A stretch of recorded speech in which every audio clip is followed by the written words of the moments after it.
So let's now discuss security design principles, right? In the last lecture, we have seen few attack scenarios where the problem of the software lies actually in the design principle they have chosen for the security mechanism, right?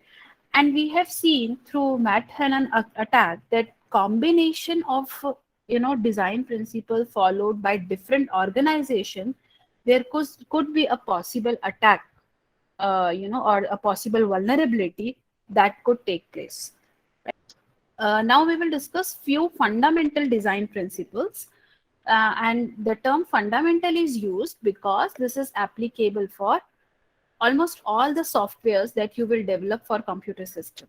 Okay, so therefore this is known as fundamental design principles. And once we have a look at fundamental design principles, we will see some secure design principles which are particularly related with the security systems that are in place in the computer system. Okay. So the very first design principles, which is again known as a general design principles, right? Because it is applicable for all the computer systems or softwares. So the first principle is principle of open design. Right? The principle of open design says that keep your system as open as possible, right?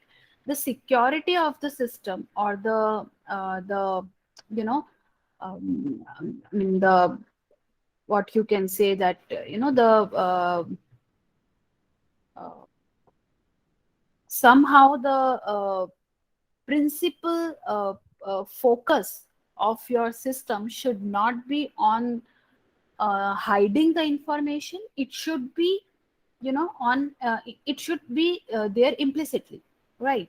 So by open design we mean that make the design open for other users to comment on, because lots and lots of people are there to comment on a particular system.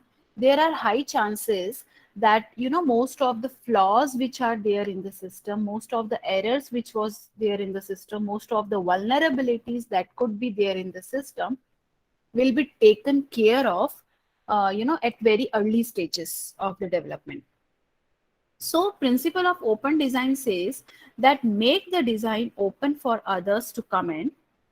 More people review the design, it is very easy to find the flaws in the design or flaws of the system, flaws of the software at very early stages, right?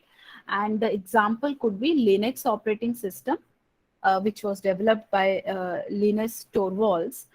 And there are many other examples where, when the system is quite open, it will become very much secure, in the sense it will become, there are less likely chances that the system still have, some errors or bugs. Even if they exist, there are lots and lots of people who are constantly watching and trying to find out bugs in that system, okay, and could be reported and rectified. So openness is quite an important design principles that could be followed by almost every computer systems that you are going to develop. Another example of open design could be encryption algorithm. People say that if the security or secure algorithm, if the security of any algorithm lies in hiding the design of that algorithm or hiding how the algorithm is implemented, then it cannot be considered as a strong security mechanism, right? It should be open in nature. Still, it should not be broken by the adversary. Then we can say that yes, this is a strong algorithm, or it could actually achieve for what it actually made for, right? So principle of open design is very important, and it allow somehow, or it encourage the world of open access, or it actually encourage people to develop the softwares and make it public, open for you, that can be used by many people. Okay. The second principle, which is again a fundamental design principle, is principle of sweeping simplifications. where KISS principle has been followed, and the full form of KISS is keep it simple and stupid. Okay, so you might have came across few systems that are quite complex in itself, and due to that complexity, inherently there are many errors, there are many bugs, there are many vulnerabilities that are there in the system. Okay, whether you can see the designing part or you can see the implementation part, more simple the system is, the chances are very less likely that it could have possibility of backdoors or errors or things like that, right? But there are few cases where the system is inherently very complex.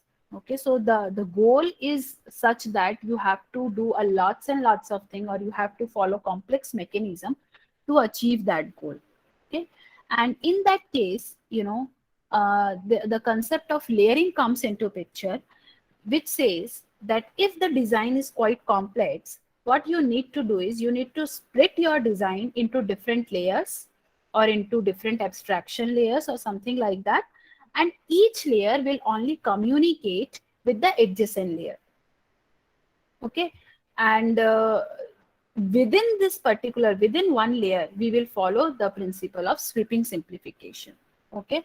So you might have seen various scenario where the entire system is divided into different modules. Okay, and each module will actually talk with, say, related modules or some adjacent modules, right?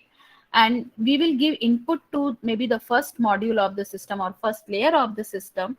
First layer will do some processing and give the results to layer 2, and so on and so forth, right? And whenever there is suppose some bug or some error identified in the system, it is quite easy, if we are having this layering concept, to isolate the layer which is responsible for the error, right? So in that sense also, it is quite easy to find the bug, it is quite easy to isolate that layer, it is quite easy to rectify that bug, right? So we have to follow the principle of sweeping simplification while developing any software.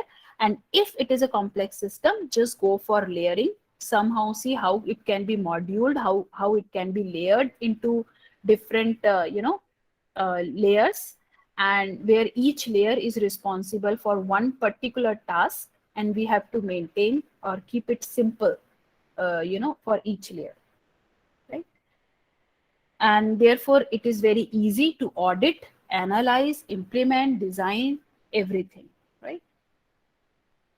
Next principle says principle of design for iteration. Again, this particular principle motivates the use of modular design. Okay, so whenever you develop a system, it is not necessary that you will never going to change the system. Okay, it is, I mean, it is highly likely that the requirement of the system changes, the priorities of the system changes, focus of the company for which you develop the system changes. There are new attacks involved, there are new framework which is available, new techniques which come into picture, and there are lots and lots of things that could happen which actually enforce you to somehow reiterate the software that you have developed. Okay, so from the beginning only you have to keep this in your mind, that whatever you are developing, it should support iteration. There is the possibility of iteration, and by iteration what I mean is you have to build your system quite modular, where there are different modules, and each module can interact with each other in some or the other manner as per the requirement. And whenever there is some changes, you can somehow change one particular module without actually affecting the entire system. Even it will help in error isolation also, error identification also, and error rectification also, right? So whenever some error came, if the system is modular, you can actually easy to identify that this particular module is having the problem. It is quite easy to rectify it, and without affecting the other parts of the system. So in that sense also, abstraction and modularity in the design are quite powerful tools that you need to actually apply right from the beginning of the design of any software. The fourth principle says principle of least astonishment. Okay? So whenever you develop a software, I mean, there are quite likely chances that it will at some point or the other get into trouble. Okay, there could be some error in the system, there could be some bugs in the system, there could be some unpredictable behavior in the system. So the principle of least astonishment says that whenever the software encounters an error, there is no problem in encountering an error, but whenever the software encounter an error, the handling of error or the presentation of error should be in a way that will actually make some sense for the end user who is using the system. It should not be come with lots of surprises, for the users. A user will start worrying about his data, his, lot many things, right? So you should handle the errors very properly. Even if your system terminated, it should terminate very gracefully, with proper messaging and all those things, right? So principle of least astonishment says that whenever error occur in your system, you have to handle those error quite gracefully. Okay, it does not seem out of the place something is happening, and the user will end up in surprising or something like that, right? So these are the few fundamental design principles that any software needs to follow. Now, if we talk about security related softwares, along with these four fundamental design principles, right? I am saying along with these four principles are true for secure software as well, right? But along with this, there are few other additional design principles that we have to take care of while designing security mechanism. Okay, and the first principle says principle of minimizing secrets. Okay, so if you remember, the first fundamental principle that we have discussed is the principle of open design. Now some of you might have think that somehow this is a contradiction of one another. At one time, at one place, you are saying that you should keep your system open, you should support openness, you should support open design, and then you are saying somehow you have to minimize the secrets. So if you are having the open design, what is the need of secrets in that case, right? So my answer to this is, whenever you are dealing with security related mechanism, definitely there is some or the other thing that you need to keep secret, right? Just to achieve the goal. Okay. So we have seen few security related objectives, and to achieve those goals, some level of secrecy is required, right? For example, we don't want any unauthorized user to enter into our system. We don't want any adversary to peep into the network that is going around, and there are a lot more, right? You have to achieve confidentiality, integrity, availability, non-repudiation, and lot many things.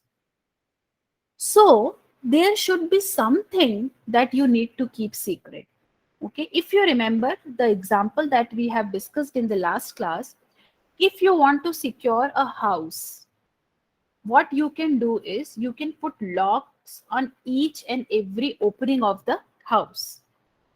But anyways, some authorized user or the people who are actually living inside that particular house need to go inside the system. So you have to develop some mechanism which actually let them enter into the system, but not to others, right? And there comes the secret information, maybe in the form of a key or something like that, which you have to share with the people.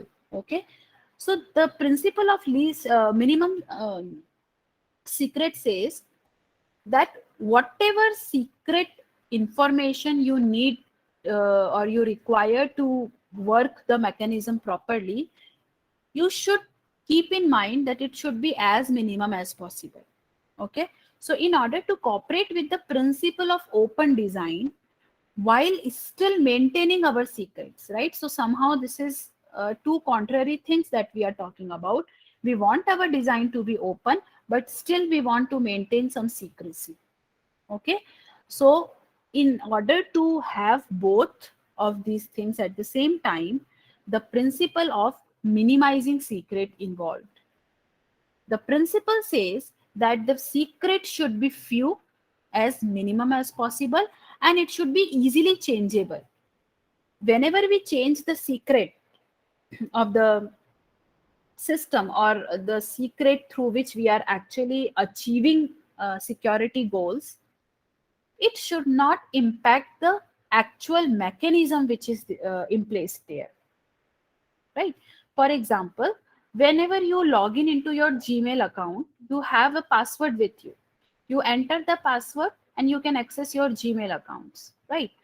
If suppose your password is hacked or something has happened, or you have a doubt that maybe this person is knowing my password, you will not write a mail to the Gmail server that, you just have to keep in mind that somebody can attack my Gmail account and things like that. What you will do is you will just change that secret information which is required to enter into the system, and hence you are done. Okay, so the secret information which is involved with the security mechanism should be as minimum as possible, and it should be easily changeable. Okay, it should not be baked into the code, otherwise you have to change the entire code, entire system, right? So this should be there. And people says that security through obscurity does not succeed at preventing the attacks. Okay, so whenever we will try to achieve the security by somehow, or the security of the mechanism depend upon the secrecy of the design, of its design, or how it is implemented, it is not a quite succeeded prevention against the attack. Okay? The more open the design is, still nobody is able to crack it, yes, you can claim that it is quite a secure mechanism or an algorithm. Okay, now this principle is used in cryptographic system, as I have discussed about some encryption algorithms. There they ensure that the algorithm can be audited. Okay, so audited means it is open in nature, it can be audited by anyone. Okay, so algorithm is following the principle of openness while also making sure that anything encrypted with the algorithm cannot be reversed. Okay, and that can happen by having a something called secret key. So we will discuss this in a lot more detail in our next unit. But there is something called secret key which actually enables the algorithm, or protect the algorithm from someone reversing it. And at the same time, it is quite open for, so that anybody can review it, anybody can give comment on it, even anybody can perform attacks on it. Okay. So this is principle of minimizing secret. Then comes principle of complete mediation. Okay. Now, complete mediation has something to do with access control mechanism, right? So all the access to the object should be checked to ensure that the access is allowed. Okay. So let me put it in an example. I would like to give a real world example so that you can correlate it with, the security mechanism which is there. So consider, a building is owned by a company. Okay. And one of the criteria to consider the building as a secure building is that only employees that are enrolled with the company who own the building are allowed to go inside the building and come out of the building, right? Are you getting the scenario, right? So there is a big company who own a very big building, And we will say that this building is secure if and only if it will allow entering only the employees of the company and not anybody else. Okay. Now, my question is, would you say this building is secure if the guard is not checking the employee card of the people who are entering the system? Yes or no? Would we say the building is secure? Yeah. No. Why no? Because you will say that if you want to somehow have some guarantee that the building is secure, then no matter who is entering into the system, each and every person should be checked before entering the system or entering the building, right? And this is called principle of complete mediation. All access to the object should be checked to ensure that the access is allowed or not. It is not like that if you log in through the admin, you are allowed to do anything inside the system. Okay, at each and every point there should be some access control mechanism check which should be in place in order to verify that the user who is accessing the resources, actually he is allowed for doing that action, right?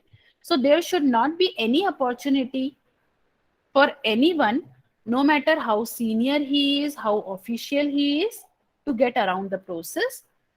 Because if there is a scope, definitely it will become the backdoor for the attackers to bypass the security mechanism which is in place, right?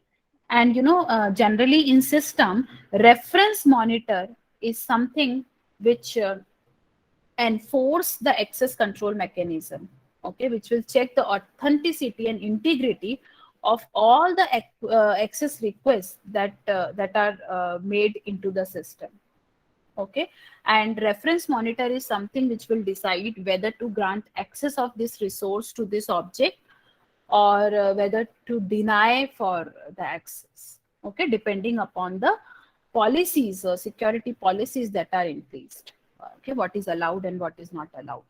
So principle of complete mediation says that no matter uh, who is accessing the system, rule should be same for each and everything. From top to bottom rule should be applied and it should be checked. Okay, so that there should not be any possibility of any opening for the intruder to somehow attack the system. Okay, the third principle says principle of fail safe default.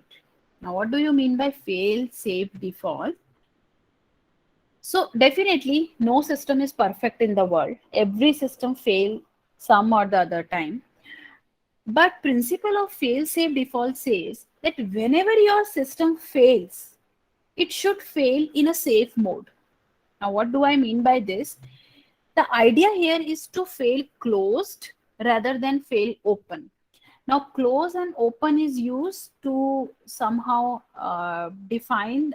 Close means no sensitive information has been exposed to anyone, and close so this is what close is, and open means there is some security information which maybe the attacker knows, or some person will able to know because of the failure of the system.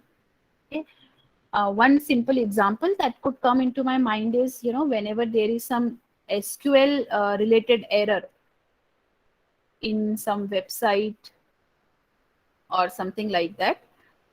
Sometimes what happen, there is a web page which comes on the error, and there is a lot of things written in it, and in that page there is the SQL query which is written, which is actually showing that there is a problem in executing this SQL query. If you watch that SQL query carefully, you may get to know a lot of things about the database of the system. You might get to know the name of the table in which the data is storing. You may get to know the fields or attributes which are there in the system, which are there in this particular table, and a lots of information, right? So this is not a fail close system or fail safe default system.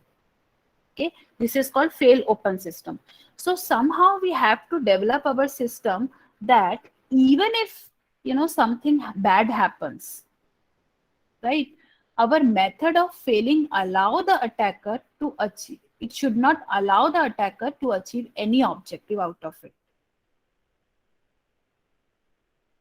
Okay, so for example, one example is written on the slide. Imagine that we are a part of a website that store lots of users data, including credit card number and all the things. Now suppose a new user joined the website, or new user joined, or new employee join our company. Should the company grant access to the credit card data by default to the newly joined employee? Yes or no? Yes, tell me. What should be the default setting?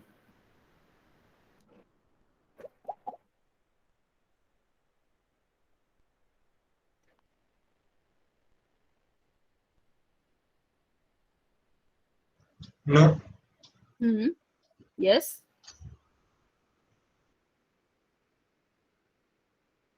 It should not be there, right? Whenever you register on a particular site, or whenever you join something, you are not given the access of everything at the very beginning, right? You are supposed to do, when the things will be granted gradually to you, right? So the default value should be assigned at the time of user creation, right? Or maybe entering a system, should be basic things. It should not be somehow something which deals with sensitive data or things like that. Definitely gradually you can increase those things, right? So when your system fail, okay, it should not disclose any such information to the outside world. Now followed by this principle, there is another principle, which is principle of least privilege. Again, so the previous principle says that the default value should be at the safer side, okay, and this says that it should be least possible, right? So this is the principle of least privilege, and this privilege actually is quite a very important a necessary principle which should be followed by the security mechanism. The principle says that privileges should only be granted to an individual so that he can perform their duty and nothing more, right? You have to give privileges as minimum and as possible, just that many privileges which is required to perform the specific task assigned to the user, not more than that, right? So by extension, permission must be granular enough to grant just the permission needed to fulfill one's duty. If you are the part of a bank, maybe you are allowed to go to your seat, you are not allowed to access maybe the lockers facility, I mean the locker room and all those things, there is some extra check which is required there, and you, if you are not the authorized user to enter into the locker room, then you should be denied to do so, right? So only minimum level of permissions should be given, least privileges should be given, okay? Because if there is an elevation of the privileges, then an attack could occur. In some cases, it might be needed that some elevation of privileges is required, but in those cases, it should last only as long as it need, and it should be relinquished immediately after the work has been done, right? A simple example could be, so whenever you log in into your system, maybe through admin account, okay, through root account, you can enter into the system. But whenever you install a software, the system will ask you to validate yourself again. True or false?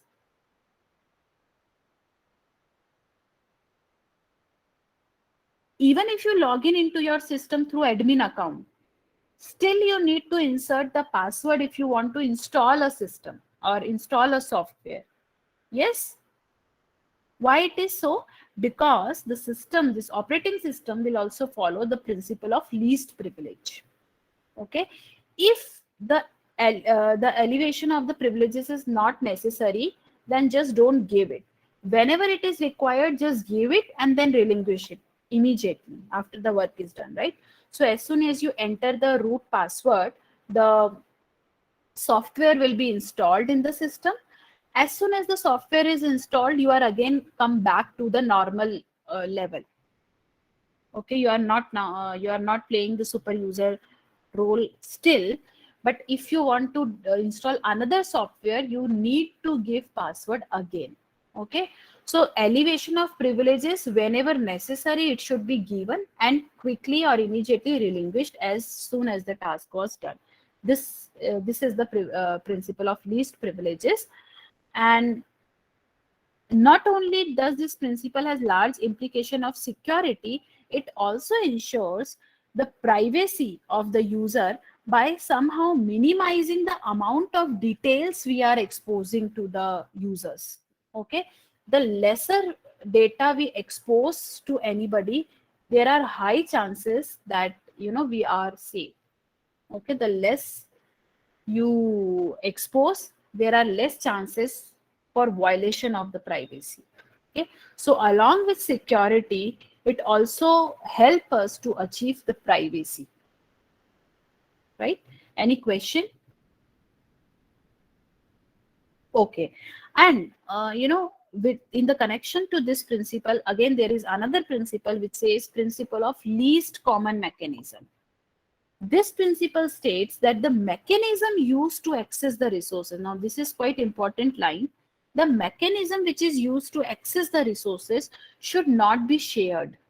The mechanism is not shared because shared resources can lead to denial of attacks. Okay, so there could be high chances if the mechanism which is used to access the resources is shared, it could be exploited by the attackers in the form of delaying of services, denial of services, or any other kind of attacks, right?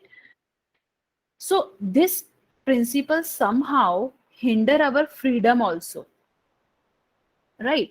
Because it is quite restrictive principle, right? You are not allowed to share something or keep it as minimum as possible. Okay, but secure design principle says that you have to follow this principle as much as you can. Okay, it is not somehow restricting you from sharing anything, but the principle says you have to keep it as low as possible. The sharing should be as minimum as possible. Okay, and this is called principle of least common mechanism. Let me give you one example. I hope that this will actually clarify your doubt.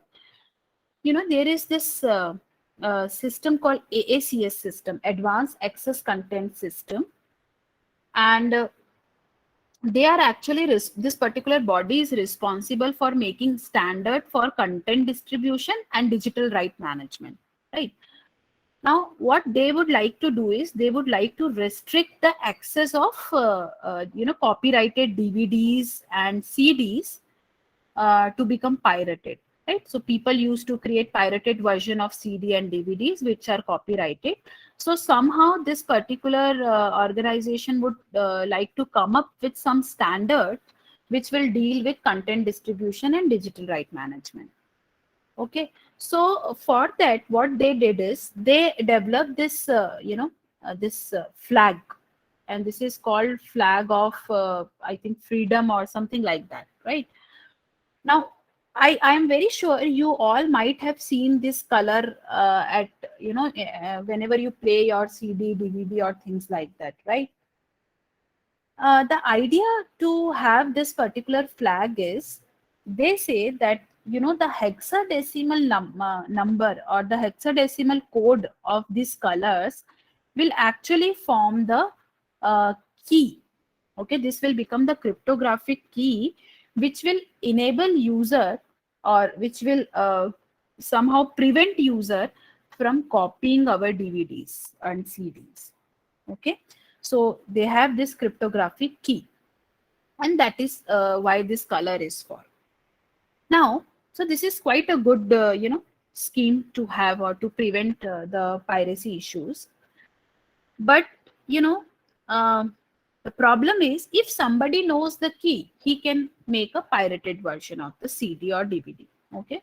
Now, what the company did is they have actually created millions of DVDs, and there is the same code which is burned on each and every DVD, and it will get distributed. Now, since there are millions of DVD with the same code, definitely the code will be leaked, right? And hence, whatever they thought of that somehow this will protect the content from copying and all those things, I mean, the purpose is not served well. Okay, so can now anybody tell me what principle was being violated by this particular design? This particular key, is something which is shared. And what is open here? What should be kept open here? I mean, there are two terms, right? So openness is required, but you have to keep least, common mechanism. Okay. So the thing is, in this particular case, the principle of least common principle, least common mechanism, has been violated. Why? Because this is the cryptographic key. If somebody has this key, he can make the copy of the CD or DVD. This is something which is quite important, and it should not be shared, right? It should not be shared in kind of in so much quantity. So CD, the key that is used for encryption, or the key which is used to prevent user from copying the data, what they can do, they can have different key for maybe each CD, or maybe different key specific to each movie, at least, right? Now, in that case, even if one of the key was leaked, right now, so what happened? The entire concept was failed. There are everywhere there is a pirated version of each and every CD, right? But if they use different keys for say different movies to distribute different movies, what they can achieve is, even if the code is leaked for say one or two CDs, there is the consequences are little less, right? Only one or two movies will get pirated, but rest of the system could be saved. Okay, so therefore these design principles are quite important to understand. And if somehow we fail to adhere our system with these design principles, definitely there will be some or the other vulnerability which will cause harm to our system.